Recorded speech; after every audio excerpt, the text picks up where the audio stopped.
Welcome to another Airbrush Asylum video. In this video tutorial, I'm going to show you how to airbrush some metal plates with rivets. Let's get into the tutorial right now. Okay, so you'll notice here I'm working on a canvas, and the canvas has been sprayed with a Payne's grey, and I'm going to come in now with some white from Trident, and what I want to do is just dust over that just to lighten it up a little bit, but I still want a bit of that Payne's grey to shine through.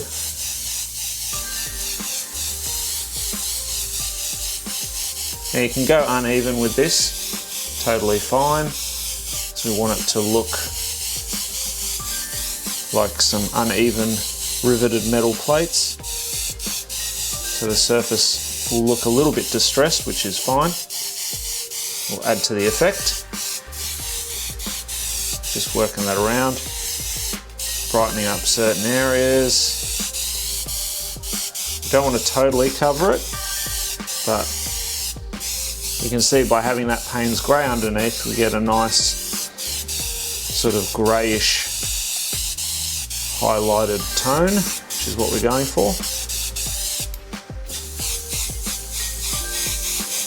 Brightening up a couple of other areas, like so. And I'm also going to, while I've got the white, come in and we're going to do some fine sort of scratches within the metal.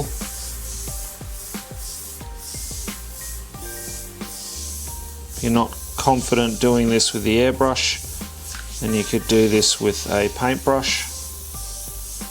Takes a little bit of practice. Just up nice and close, keep that airbrush moving. And we'll have all different strengths, so I am running this paint reasonably thin, given that this airbrush that I'm using here has a 0.18mm needle nozzle setup, so extremely fine, so I run the paint a lot thinner to let it go through nice and smooth.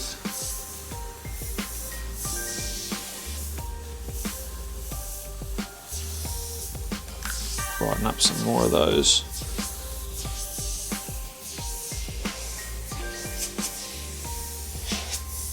So it's the beginning of our scratches. I'm going to add some in black as well. Just wanted to get some of those in first. What I want to do now is I want to give it a bit of a metal sheen. So I'm using a silver metallic. Again, this is Trident. And I'm just going to dust over it. And you might not be able to see this on camera, but it should give a little bit of a sheen. So it is quite transparent. Even though it's got metallic pigments in it, it's not one of those ones that covers really quickly. I mean, if I keep going over a section, it will cover it. As far as metallics go, it is reasonably transparent. I don't know if that's shining up all right, but you can see it's got a bit of a sheen to it. Okay, so using black now, I'm just going to dust over some of these areas. And I'm also going to add in some more scratches.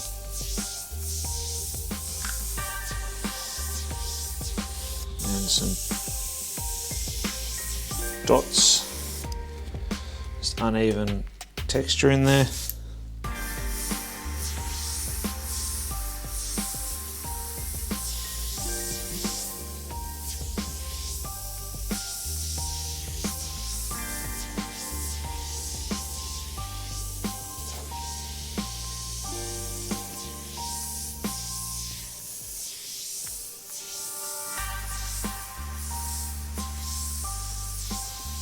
So do varied intensities, so just adjust your height and your speed, and obviously the amount that you're pulling back on the trigger.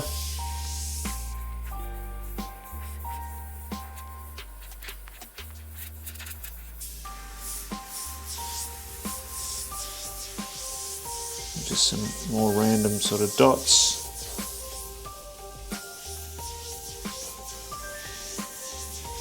Just little nicks in the plating. And again, just dust over a couple of sections. Do some softer shades as well, so just really varying it. And I'll leave it at that for the moment. Now what I want to do is, using some masking tape, I'm going to mask out where our metal plates are going to go. So we'll start like so, try and get it nice and level. Now I want to leave a bit of a gap, because obviously I'm going to spray the black in the center, and then this is going to give us our metal plating. So let's say, I don't know, maybe just a couple of mil. Again, try and keep it nice and even. And then what I want to do next is, you can work up nice and close to minimize your overspray. If you are still new to airbrushing, you might not have that skill, so I'll show you how to get around it. You can use paper mask and mask that off, but the easiest way to do it is to run another bit of tape, and then with this one, just curl it up like so. And then that way, the overspray isn't going to pick up on this sharp edge, because that's lifted up off the surface. The other thing you could do as well is, instead of using the smaller masking tape, use a larger one. You know, like a 2-inch or something like that, which will be straight away give you that much of an edge. But I'd still curl the edge if you are going to use something thicker than what I'm showing you. Here's a closer look from the side of how that should look. So you can see how that's lifted up off the surface. And then I've got that little line masked out, ready to spray. Okay, so now I'm going to repeat that process, and we're going to add in some more plating. So you can be as creative as you like with this. Run those plates wherever you like. The only thing I will suggest is that you keep the line the same width right around. Again, extra masking tape, and we'll curl that up. So now we've got another line in there, but what we want to do first is we want to mask up the top here, because otherwise we're going to get that line going right through, and it's not going to look as effective if the line goes directly through it. So we'll just mask that up. Now, because black is opaque, I generally run that masking in the center of that line. Same thing again. Spraying that line with the black.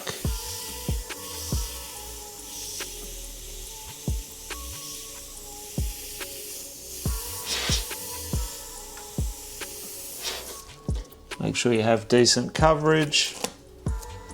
Move that, and again, pulling back on a 180-degree angle to reveal our line.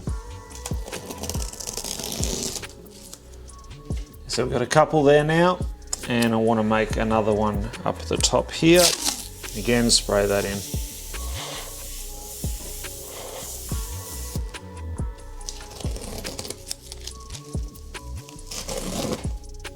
What I want to do now, using a white Prismacolor pencil and this little mixing stick, I'm going to use this as a guide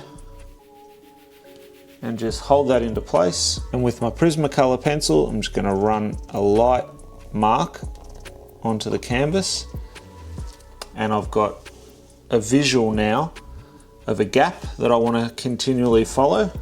And I'm going to do the same, moving down here. It's kind of hard to see. And I want to do that right around the canvas, and then that'll disappear. I can just wipe that off if I have to. Carefully wipe it off. So you can see I'm just lining this up with that black edge, and whatever edge I'm lining up to, I'm making sure that I do that all the way around. So you can see that line now, and that gives us a guide. Okay, so now using the Blasted Circle Effects template by Rhino. This is an art tool template. I'm going to start to lay in my rivets. Now size wise, I think I'm going to go with this one here. So I want to mask up around it. So by masking up around it now I can protect my overspray. And I'm going to do one circle around the edge just to pick up the entire template, and then I'm going to go heavier in that bottom edge. Then coming in with the white, do a dot white highlight on the top.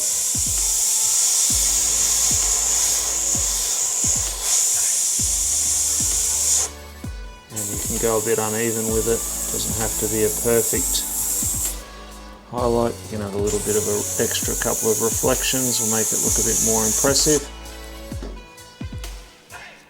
Unmask it, and we have rivet number 1. Now I need to continue that going across this line. So now to keep our spacing the same, I'm just going to use this other mixing stick, a bit larger. Look for that line, it's there.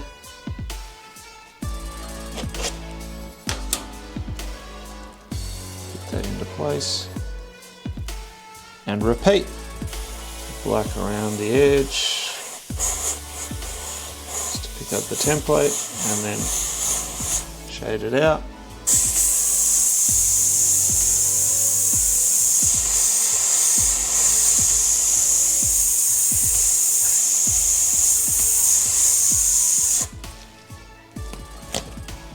You can see how nicely that's lined up. Move on to the next one and continue.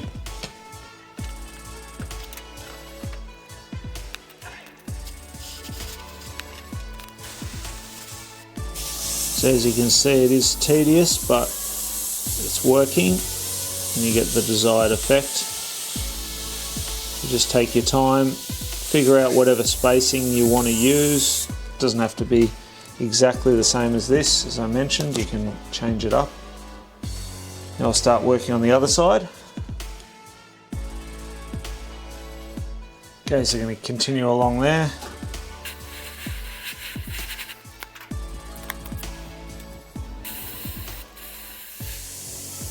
So if this is the first time watching one of our videos, then welcome. For all of our regular viewers, welcome back. I do hope that you're enjoying this video tutorial so far.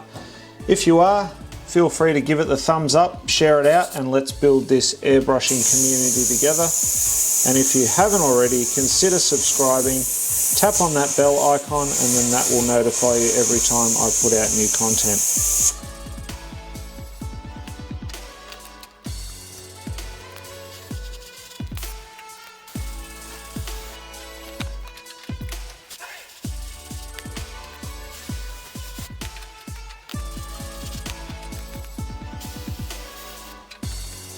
Okay, so now I'm going to start off here and work my way along.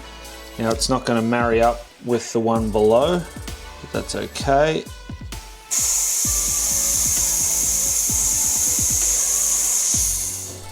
Okay, last line now. So I'll start off here again in that corner. So just line it back up if the template happens to fall off.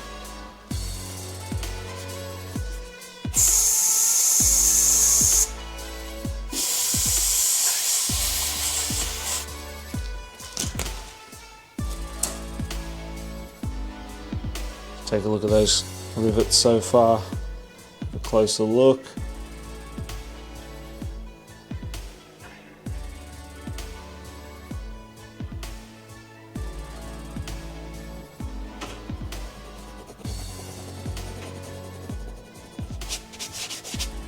So you notice I've added some white highlights throughout. I'll just show you on this last lot here. So I'm up nice and close this time, and just again a little bit uneven. Just coming in with that white. That's it. I'm going to come in and just highlight some of these scratches in the metal. So this time I'm hitting that bottom edge with a highlight. I want that to actually look like a scratch in the metal, so I need to be on the lower edge.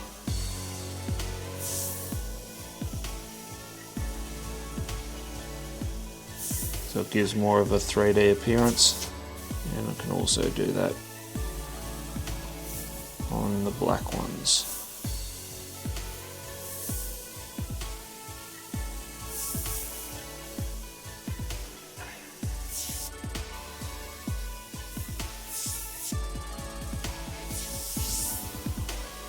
Again, paintbrush if you don't feel comfortable doing this freehand.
Adding in some more while I've got that white.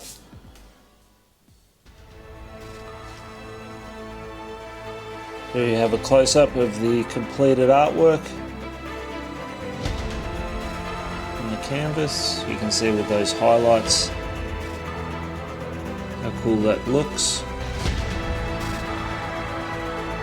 If you want to continue your learning, be sure to check out some of the other videos and playlists that I've got listed here. And until next time, go grab your airbrush, do some amazing artwork yourself, and I'll see you again very, very soon in the next video. Thanks for watching. Bye for now.